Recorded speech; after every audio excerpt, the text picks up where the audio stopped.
Reciban un cordial saludo de nuestra parte, deseando que se encuentren muy bien allí en sus hogares, junto a sus familias o donde quiera que se encuentren este domingo en la mañana, donde queremos desde aquí abrazarles, bendecirles y desearles lo mejor.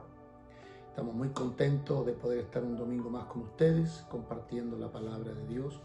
Pero ¿qué les parece si comenzamos esta jornada, esta mañana, orando y dándole gracias a Dios por tantas y muchas cosas que hace en nuestras vidas, en nuestros matrimonios o en nuestras familias? Padre, queremos tomarnos este tiempo y estos momentos para agradecer tu infinito amor y tu infinita misericordia. Gracias por la salvación, gracias por la vida eterna. Gracias, Señor, porque te has dignado a vivir dentro de nosotros y a través de nosotros. Muchas gracias por tu presencia, gracias por tu palabra, por el cuerpo de Cristo, por la iglesia.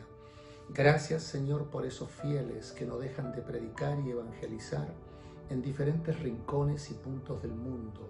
Muchas gracias, Señor, por este tiempo que nos permites, donde podemos libremente compartir las Escrituras, compartir tu palabra, y por supuesto la ministración del Espíritu Santo. Gracias, Señor, por todos aquellos que hoy podrían conectarse de manera directa o diferida. Queremos agradecer lo que tú haces en la vida de las personas. Gracias por los que estás sanando, por los que estás restaurando, por aquellos matrimonios que en algún momento pidieron la oración y hoy están contentos, felices de ver esa respuesta. Aquel hijo sanado, aquel hijo restaurado, o aquel hijo que no te conocía pero que ahora te conoce, o aquel matrimonio que estaba por divorciarse pero que hoy día se aman como nunca. Eso es fruto de tu amor, de tu presencia. Esos son milagros tuyos, respuestas del cielo a nuestras necesidades y a nuestras peticiones. Gracias una vez más, Señor, por estar aquí conectados. Pedimos tu hermosa y poderosa bendición sobre todas las personas, en el nombre de Jesucristo, nuestro Señor. Amén y amén. Estos domingos anteriores hemos estado hablando sobre aquellos pasos o aquellos peldaños o qué es lo que viene después de conocer a Jesucristo, después de convertirnos a Cristo, después de nacer de nuevo. Hay muchas formas de decirlo y lo digo de varias formas para que quede claro en cada uno de nosotros. ¿Qué es lo que viene después? ¿Cuáles son los siguientes pasos? Hemos estado viendo varios versos bíblicos, pero quisiera nada más recordar tres cosas que a mi entender son muy importantes y son las prácticas que nosotros vamos a tener desde el día que nos entregamos a Cristo hasta que Él venga por nosotros. Y es el tener un conocimiento de Cristo, del cuerpo de Cristo y de la palabra de Cristo. Porque la palabra es nuestro alimento, la palabra es lo que nos nutre, nos purifica, nos enseña y es la que también nos muestra cuál es la voluntad de Dios, esa voluntad buena, esa voluntad agradable y perfecta. Porque mucha gente se hace la pregunta después de conocer a Cristo: ¿y cuál es su deseo? ¿Qué tengo que hacer? ¿Cuál es su voluntad? ¿Cómo sé cuál es su voluntad? Una respuesta simple, fácil y genérica indudablemente podría ser: bueno, anda a las Escrituras. Pero tenemos 66 libros, tenemos una infinidad de versos bíblicos, capítulos, historias, geografías y un montón de cosas que encontramos ahí, donde dices tú: ¿dónde voy a encontrar la voluntad del Señor? Por eso en estas enseñanzas, en estas conversaciones, nosotros queremos ir paso a paso. ¿Cuáles son los peldaños que tenemos que ir subiendo o cuáles son los peldaños que tenemos que ir caminando? Porque Jesús dijo: yo soy el camino. O sea, vamos a caminar. Este es un camino. A los primeros discípulos, ¿cómo se les llamó? Los del camino. Aquellos que van por una senda, por una ruta. Y la idea es no salirnos de esa ruta, caminar por ella y de tal manera que en esa ruta nosotros vayamos creciendo y vayamos aprendiendo. Una de las cosas que vemos nosotros en las Escrituras, y es la práctica que el Señor Jesús también ordenó a sus discípulos, Él no solo les dijo que fueran e hicieran discípulos, sino cómo debían hacer los discípulos, cómo se debían hacer estos discípulos. Y ahí nosotros en Mateo 28, en el verso 20, dice, enseñándoles que guarden todas las cosas que os he mandado. Eso es discipulado, eso es formación, eso es equipamiento, eso es entrenamiento. ¿Pero en qué? En las Escrituras, en la palabra de Dios. Y también la semana anterior vimos en el capítulo 2 del libro de los Hechos cómo discípulos o cómo personas se habían entregado a Cristo convirtiéndose en discípulos. Eran como 3.000 personas que oyeron el mensaje y entregaron su vida a Cristo. Y vemos ahí en el capítulo 2, en el verso 41 y 42, para entender el contexto, dice, así que los que recibieron su palabra fueron bautizados. Eso lo vimos la semana anterior. Y se añadieron aquel día como 3.000 personas. O sea, 3.000 nuevos discípulos, 3.000 nuevos congregantes, 3.000 nuevos hijos de Dios. Ahí dice en el verso 42, y perseveraban en la doctrina de los apóstoles. Y perseveraban, se mantenían en la doctrina de los apóstoles. Qué interesante el ver cómo los discípulos van enseñando a los nuevos discípulos, a estos recién llegados, a permanecer, a perseverar en las Escrituras, en conocer las Escrituras, en estudiarla, en escudriñarla, en conocerla, porque en la palabra nosotros vamos a encontrar el conocimiento de Dios, la voluntad de Dios, los principios morales, espirituales de Dios para el hombre. Por ahí hay un verso bíblico muy repetido por muchos cristianos que dice en Romanos capítulo 12 que la voluntad de Dios es buena, agradable y perfecta. Suena bonito, hasta podríamos orarlo, cantarlo.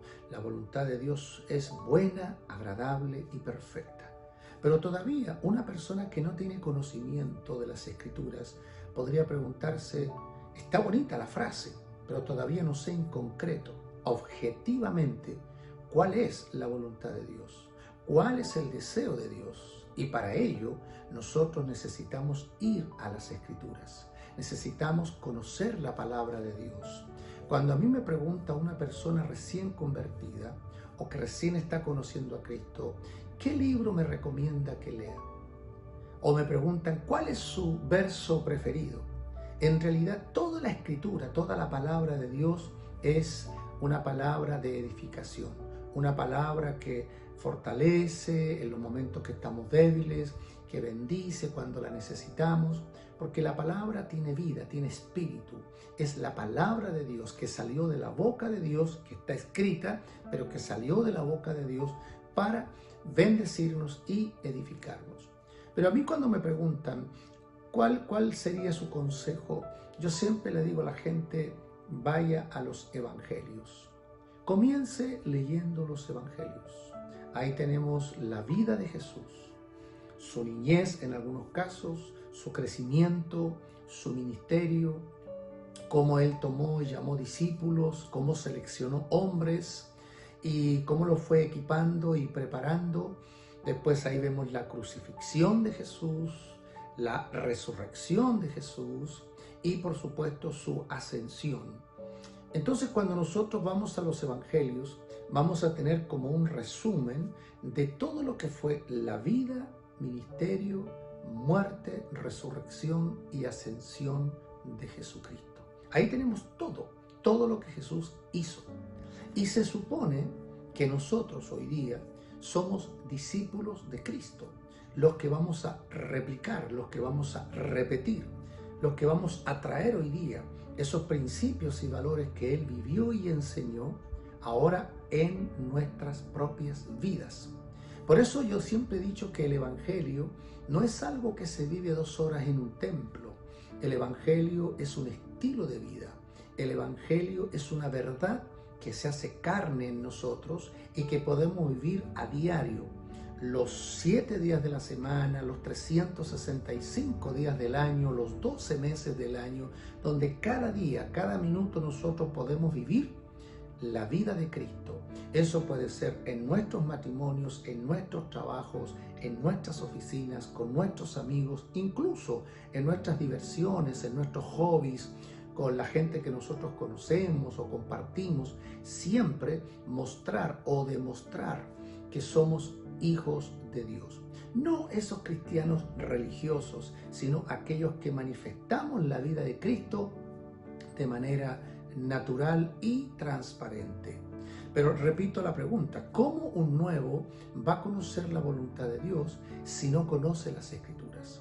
Entonces ahí necesita un mentor, ahí necesita un discipulador, ahí necesita alguien que vaya más adelante con más experiencia, alguien maduro que vaya, que lo tome y que le empiece a enseñar lo que son los principios y los valores de Jesucristo.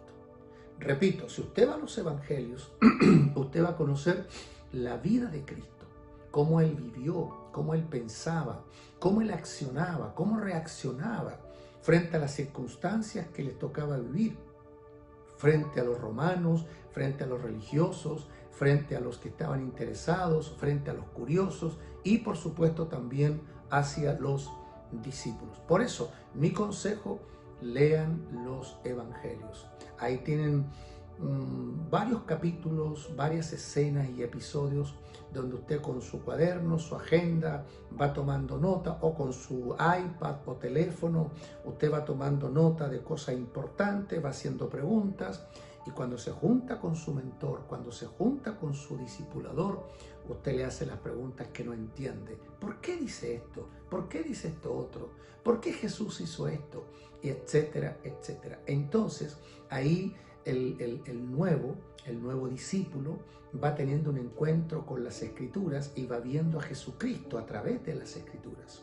Pero después tenemos el libro de los Hechos, que es otro libro que yo recomiendo que leamos, porque ahí tenemos la réplica de ese discipulado, los resultados de ese discipulado. Lo que Jesús enseñó en los evangelios a esos discípulos es lo que ellos replican y repiten en el libro de los Hechos. Y las cartas apostólicas son las que traen la revelación al cuerpo de Cristo, a la iglesia, y eso es lo que nosotros vamos también aprendiendo y conociendo, el comportamiento de nosotros ahora entre unos y otros. Esa expresión la vamos a encontrar muy seguido en las cartas apostólicas, unos a otros o unos con otros. ¿Por qué? Porque nosotros fuimos llamados a vivir una vida cristiana, espiritual, con el cuerpo de Cristo, con la iglesia. Por eso cuando nos reunimos en una casa, cuando nos reunimos en un templo, cuando nos reunimos en algún lugar con los demás cristianos, es para fortalecernos, para edificarnos, para compartir los dones, habilidades que Dios nos ha dado a cada uno de nosotros y juntos poder avanzar y crecer en la revelación de Jesucristo. Por eso la iglesia se reúne, o para eso la iglesia se reúne, para ver a Cristo, para que se revele Cristo. Por eso el Señor dijo, donde hay 2 o 3 congregados en mi nombre, allí estaré yo en medio de vosotros. Por eso nos congregamos, por eso nos reunimos, sean 2, sean 3. Jesús dijo, si hay 2 o 3, allí voy a estar yo. Jesucristo ha prometido estar entre nosotros. Por eso nuestro foco de atención es Jesucristo. No es el grupo de alabanza, no es el que toca mejor el instrumento, guitarra, batería, no es el que predica bien o mal, es Cristo. Cristo es el centro. Él debe ser nuestro motivo de reunión, de congregación. Por eso, si nos reunimos en su nombre, para su gloria, para conocerlo a Él. Por eso es importante que nosotros hoy día más que nunca entendamos la importancia de congregarnos. ¿Por qué digo esto? Porque hay mucha gente que lo hace y se congrega simplemente para acallar su conciencia o a veces también para seguir una rutina religiosa. No, nosotros nos reunimos y nos congregamos para ver a Cristo, pero eso lo vamos a ver más adelante. Estamos hablando de la importancia de la palabra, porque creemos que una persona nueva, a través de las Escrituras, va a ver a Jesucristo. A través de las Escrituras va a conocer más a Jesucristo. El mismo Señor, allá en Mateo capítulo 4, acompáñenme, Él dice estas palabras. Capítulo 4, en el verso 4, dice, Él respondió y dijo, escrito está, no solo de pan vivirá el hombre, sino de toda palabra que sale de la boca de Dios. Él está hablando de la palabra. Dice, no solo de pan vive el hombre, de las cosas naturales, de las cosas materiales, de las cosas que perecen, de las cosas que tienen un tiempo y terminan y caducan. Él dice aquí, no solo de pan vive el hombre, sino de toda palabra que sale de la boca de Dios, que está saliendo de la boca de Dios, la palabra. Nosotros tenemos una palabra que es las Escrituras, que es la Biblia. El apóstol Pedro dice que esta es la profecía más segura que nosotros tenemos. Yo comparo la palabra como el cimiento de la casa, comparo la palabra como la raíz del árbol. Yo comparo la palabra como ese faro que nos anuncia y que nos muestra y que nos dice a dónde tenemos que llegar para no desviarnos o para no equivocarnos. Entonces, cuando nosotros empezamos a mirar la importancia de las Escrituras, la importancia de la palabra, y es aquí donde yo quiero hacer un poco algo de hincapié. Nosotros necesitamos volver a las Escrituras. Yo no estoy aquí para decirte tienes que leer 2 horas diarias, tienes que estudiar, tienes que llegar a convertirte en un exégeta, en un, qué sé yo, teólogo de las Escrituras. No, yo no estoy diciendo eso. Yo estoy hablando de un cristiano normal, de una persona normal que ha tenido un encuentro con Cristo. Lo primero que necesita es encontrarse con la palabra. Porque la palabra nos va a mostrar la voluntad de Dios, nos va a mostrar los deseos de Dios. Aquí vamos a conocer, como dije a través de los evangelios, cómo vivió Jesús, qué hacía Jesús en el libro de los Hechos, cómo vivían los discípulos, cómo vivían los apóstoles en comunidad, y en las cartas apostólicas, cómo nosotros, por revelación del Espíritu Santo a los apóstoles, debemos hoy día conducirnos, debemos vivir, debemos convivir unos con otros. Entonces, cada parte del Nuevo Testamento, los Evangelios, el libro de los Hechos y las cartas apostólicas, esos 3 segmentos nos enseñan, nos educan, pero aparte de educarnos, también nos van enfocando hacia cuál debe ser nuestro estilo de vida o nuestro comportamiento. Entonces ya dijimos, ¿qué deberíamos leer? Por supuesto, los Evangelios y seguir leyendo más adelante. Y la palabra de Dios es un libro secuencial. Es un libro secuencial que yo siempre sugiero deberíamos leerlo de principio a fin. Por ejemplo, si yo voy a empezar con el libro de Mateo o el Evangelio de Mateo, Mateo tiene 28 capítulos. Tú comienzas en el capítulo 1 y lo ideal es que pudieras irte del capítulo 1 hasta el capítulo 28 de manera secuencial. Lo puedes hacer de manera diaria. Hay gente que acostumbra a leer 3 capítulos diarios. Si lo haces así, entonces saca la cuenta cuánto te vas a demorar en 28 capítulos. Hay otros que dicen, no, yo quiero leer 9 o 10 capítulos diarios. Entonces Mateo, en 3 días lo leíste completo. Y así vas a sacar la cuenta de los próximos libros de la Biblia. La importancia de las Escrituras, la importancia de la palabra de Dios. Entonces nosotros tenemos la Escritura que es el Logos, ese que comienza en Génesis y termina en Apocalipsis.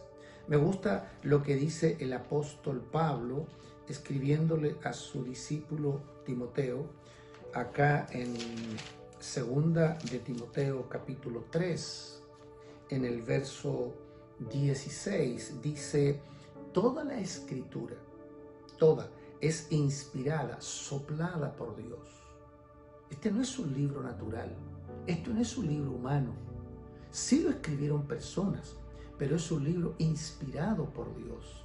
Es un libro que salió de la boca de Dios, del corazón de Dios, de la mente de Dios. Así que en este libro, ¿qué tenemos? La voluntad, los deseos que Dios tiene para nosotros, sus sueños, sus proyectos, su propósito. Por eso es importante conocer las Escrituras. ¿Qué es lo que dice? ¿Qué es lo que enseña? ¿Qué es lo que me dice? Yo he estado enseñándole a los discípulos estas últimas semanas que cada vez que ellos lean una porción de las Escrituras, sea un verso bíblico, sea un capítulo o sea un libro completo, cada vez que tú leas una porción, hazte 3 preguntas. ¿Qué dice esa porción bíblica? ¿Qué me dice a mí en lo personal esa porción de las Escrituras? Y tercero, ¿qué me pide Dios que haga? ¿Cuáles son los cambios que voy a hacer en mi vida? ¿Cuáles son las cosas distintas que voy a empezar a hacer que no estaba haciendo, pero que ahora al leer las Escrituras, al leer la palabra, me doy cuenta que necesito hacer cambios? Los esposos con las esposas con los esposos. Cada vez que nosotros trabajamos en consejería matrimonial, vamos a las Escrituras. ¿Y por qué vamos a las Escrituras? Porque como dice aquí, toda la Escritura es inspirada por Dios y dice, y es útil para enseñar, para redarguir, para corregir, para instruir en justicia. Aquí dice lo que es la palabra de Dios. Esas 4 cosas. Es útil para enseñar, redarguir, corregir e instruir en justicia. Pero mira lo que dice el verso 17.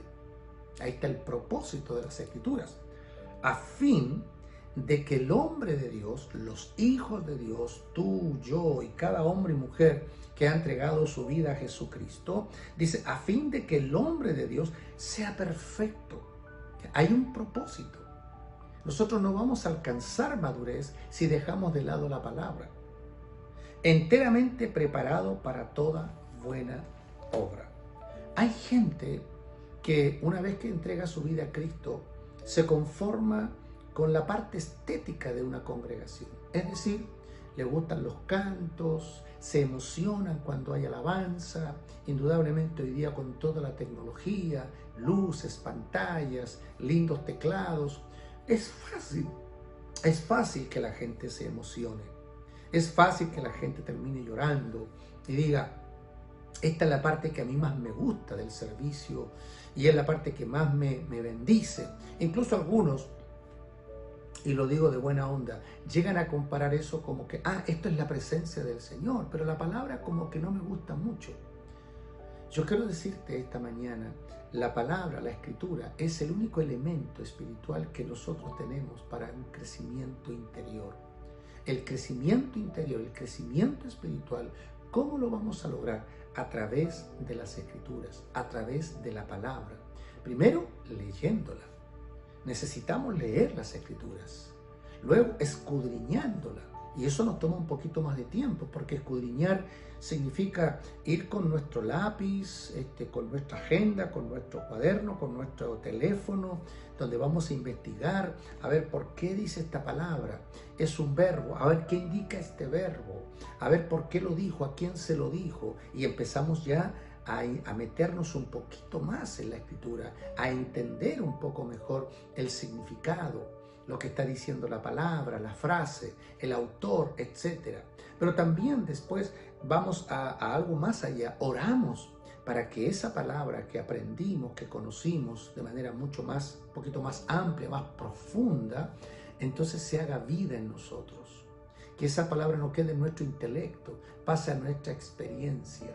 Y es ahí cuando la palabra nos comienza a transformar. Cuando la palabra pasa de nuestro conocimiento intelectual a nuestro conocimiento espiritual. ¿Cómo le llamamos a eso? Le llamamos revelación de las Escrituras.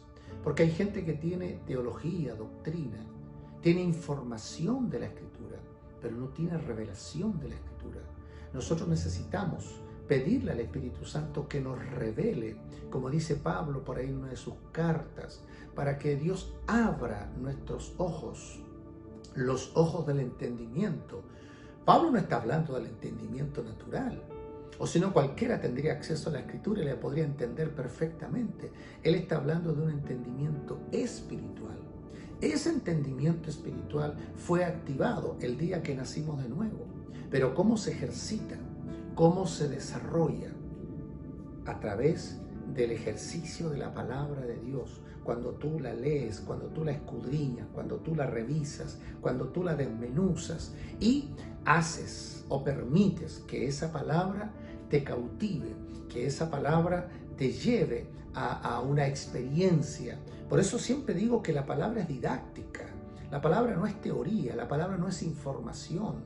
La palabra no fue escrita solamente para que yo la recite de memoria. Yo todavía recuerdo cuando era niño y yo iba a la escuela dominical, mis padres pastores allá en Valparaíso, en calle Morris 561. Y yo iba a la escuela dominical, pero ahí me enseñaban, me recuerdo, versos bíblicos y tenía que aprendérmelos de memoria. Le llamábamos texto áureo y teníamos que aprendernos ese texto de memoria. Eso no estaba mal, eso no estaba incorrecto. Yo creo que era un principio, un comienzo, un inicio. Pero la palabra no puede quedarse ahí, la palabra tiene que ir mucho más allá. Es como cuando dice el profeta, yo meto mis tobillos, luego meto mis rodillas, luego meto mi dorso y finalmente yo voy a nadar en ese mar de Dios. Y tiene que ver con la revelación de las Escrituras, lo que Dios nos está mostrando, lo que Dios nos está revelando. Dios se quiere revelar a nosotros a través de este libro. Pero mucha gente lo tiene como amuleto, mucha gente lo tiene ahí guardado. Piensa que si lo tiene ahí en el velador de su casa, no van a entrar ni ladrones ni demonios, que andan por ahí los dos. No, no van a entrar, dice. No, no se trata de eso. Eso tiene que ver con otras cosas, con superstición. Usted tiene que creer en Jesucristo y hacer que esta palabra se haga vida en nosotros. De tal manera que esta palabra la podamos llevar a nuestros matrimonios. Esta palabra la podamos llevar a nuestras familias y que la gente cuando nos mire, cuando nos vea, pueda decir, no solamente conoce las Escrituras, no solamente sabe y recita las Escrituras, sino que además vive la palabra de Dios. Por eso es importante lo que dice Jesús, que no solo de pan vive el hombre, no solo de pan vas a vivir tú y yo, sino de toda palabra, nota, que está saliendo de la boca de Dios. Entonces, cierro con esto. Hay una palabra que se llama logos. Esa palabra que ya fue escrita, que ya está aquí, que la tenemos acá en nuestras manos, es la Biblia, la Escritura, de Génesis al Apocalipsis.